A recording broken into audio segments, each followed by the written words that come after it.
Yeah. Again, I'd like to explain why they have you do parenting classes. Yes. Now, for those in the state of Washington that would say, well, that one event of the arrest, yeah, was enough for them. They are not the jurisdiction of the Superior Court of Guam. When you issue the dissolution of marriage without me being able to parent, yeah, so that I could utilize the education that I received from their educational obligation, right? Then you violated the jurisdiction of the United States territory of Guam. Now, having entered into diversion, defendant has completed the counseling requirements, yeah, of the diversion program and paid the applicable fines and fees. Defendant is now placed on unsupervised status and allowed to leave the island. Yeah. The court may vacate the trial date scheduled in this matter if the defendant continues to perform satisfactorily during the period of diversion. Yes. At the end of the period of diversion, the criminal charges shall be dismissed upon motion or application of the defendant pursuant to 9 Guam Code A 30.80.2. Now, the defendant would then qualify for expungement. Now, for the idiots in the employment of the Superior Court right now,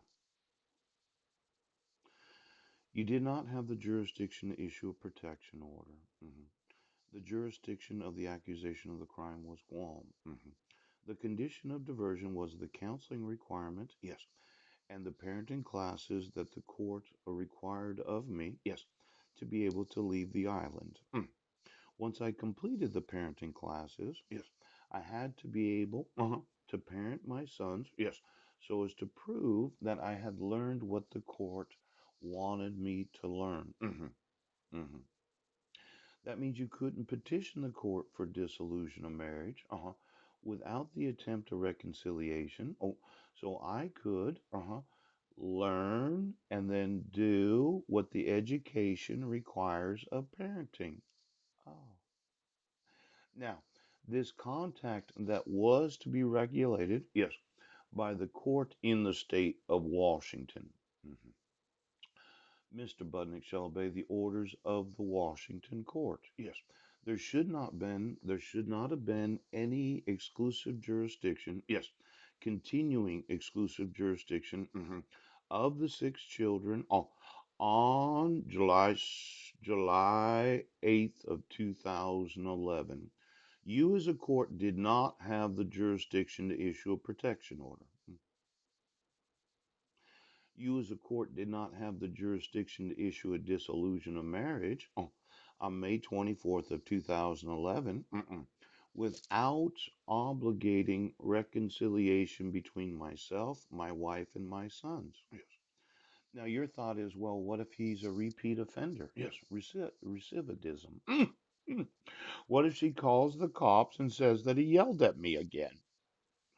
Well, the truth of the matter is, they designed diversion so as to protect the family.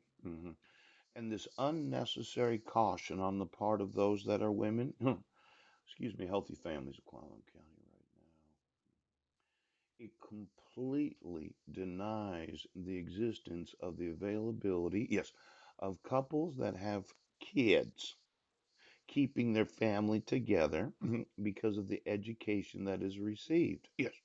Now, for the idiots right now that don't appreciate, yes, that some people don't know how to parent until they have the parenting classes. Yes, some people don't know what to do with their anger because of your anger management problems right now. Now, let's look at the domestic violence perpetrator program in each and every state of the United States.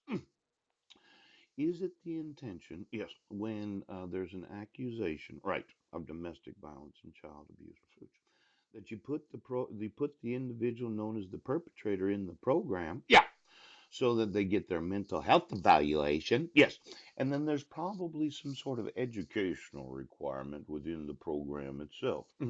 Now, did the court think that?